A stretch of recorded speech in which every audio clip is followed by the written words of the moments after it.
Nyata sungguh perlindunganmu, tak satu kuasa mampu pisahkan aku dari kasih-Mu. Selamat pagi Jemaat Gereja Kristus Ketapang yang Tuhan Yesus kasihi. Saya berdoa Roh Kudus memelihara dan meneguhkan setiap kita. Mari sebelum kita merenungkan firman Tuhan, kita berdoa terlebih dahulu. Tuhan Yesus, terima kasih untuk hari yang baru. Kiranya Roh Kudus memimpin kami dalam pembacaan dan perenungan firman pagi ini. Hanya dalam nama Tuhan Yesus kami telah berdoa. Amin. Perenungan pagi ini terambil dari Roma pasal yang ke-8 ayat yang ke-14 sampai 17. Tapi saya hanya membacanya ayat yang ke-14, ayat yang berikutnya akan ada di perenungan kita. Semua orang yang dipimpin oleh Roh Allah adalah anak-anak Allah. Dalam bagian ini Paulus menunjukkan kepada jemaat Roma dan setiap kita hari ini bahwa tanda atau bukti kita adalah anak-anak Allah, yaitu kita dipimpin oleh Roh Kudus. Apa artinya dipimpin oleh Roh Kudus? Yang pertama, kita diberi keberanian untuk menyebut Allah sebagai Bapa kita. Berbeda dengan roh perbudakan yang hanya membuat hidup kita dipenuhi dengan ketakutan. Ketakutan akan keberdosaan kita, ketakutan akan murka dan penghukuman Allah. Kita yang dipimpin oleh Roh Kudus diberi keberanian untuk menyebut Allah sebagai Bapa kita. Tentu ini mengganti ketakutan kita menjadi damai sejahtera.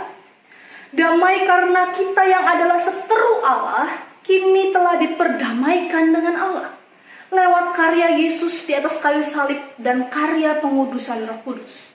Damai juga karena Sang Bapa pasti menjaga dan memelihara kita, anak-anaknya, sehingga kita tidak perlu khawatir akan hari esok.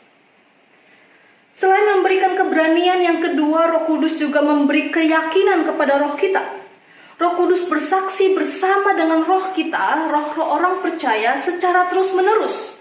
Bukan hanya untuk sekarang atau dalam jangka waktu tertentu, tetapi secara terus-menerus Roh Kudus bersaksi bahwa kita ini benar-benar adalah anak-anak Allah. Karena itu sebagai anak-anak Allah kita menjadi ahli waris yang menerima janji-janji Allah. Sebagai anak-anak Allah juga kita harus mengikuti jejak Kristus, yaitu menderita bersama-sama dengan Dia. Kesediaan untuk menderita ini adalah syarat untuk menerima janji-janji Kristus dan dipermuliakan bersama Dia. Tetapi jangan khawatir, kita pasti bisa menghadapi penderitaan ini dengan damai sejahtera di hati. Damai bukan berarti tidak ada kesulitan. Meskipun ada kesulitan, kita tahu ada Tuhan yang telah mengalahkan dunia ini. Dan seperti Roma 8 ayat yang ke-18, bahwa penderitaan zaman sekarang ini tidak dapat dibandingkan dengan kemuliaan yang akan dinyatakan kepada kita. Tuhan Yesus memberkati kita. Mari kita berdoa. Tuhan Yesus, terima kasih untuk Roh Kudus yang memberi kami keberanian dan keyakinan bahwa kami ini adalah anak-anak-Mu. Biarlah kami menjalani aktivitas hari ini dengan damai sejahtera daripada-Mu. Hanya dalam nama Tuhan Yesus kami berdoa. Amin.